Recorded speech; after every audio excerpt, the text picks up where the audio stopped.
Hi everyone. So before I get started, I want to tell you a little bit about myself. My name is Halle. I'm a prefect this year, thank God. Shout out Mr. Marino. It is my fourth and final year here at Stansted, hopefully. I like to laugh, run, and play sports. Oh, and my friends are pretty cool even when I tell them they aren't. But something I'm super passionate about is my mental health.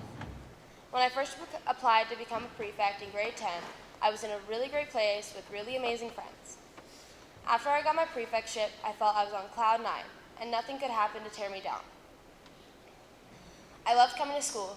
I loved playing sports. I loved watching Mr. DeLorme yell at Trophim in our ethics class for something me and Cameron were getting away with. I loved going to history and stealing all of Mr. Smart's snacks while we talked about my absurd sense of style. My summer was great, and I got back to school in September, ready to go. But life hit me hard. It was in December when I was diagnosed with major depressive disorder, and I no longer found the little things to make me laugh and be the highlight of my day. At first, I thought it was just the winter blues until it got so bad I wasn't going to class.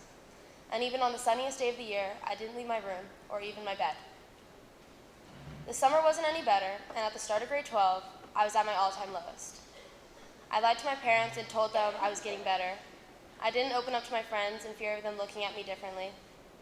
It took me until October of this year to speak up and say I wasn't okay. I needed help, and I couldn't do it by myself. So why am I up here telling you all about my depression and my story? Well, depression is often misunderstood or stigmatized, leading to feeling of shame and isolation for those who suffer. And as I stand up here today, I'm attempting to break down some of those barriers of stigma and shame. We as a community must create a culture where reaching out for help is not a sign of weakness, but an act of courage. By fostering empathy, compassion, and understanding for those, we must listen without judgment, but with support. When I finally reached out for help, I was taught that we are not defined by our struggles, but by our resilience, our courage, and our capacity for healing. At this point, my life doesn't revolve around my diagnosis.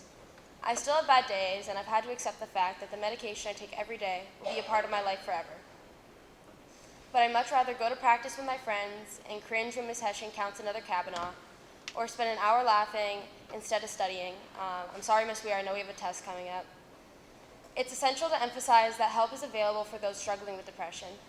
Depression doesn't just affect the individual, but it has consequences for your family and your friends too.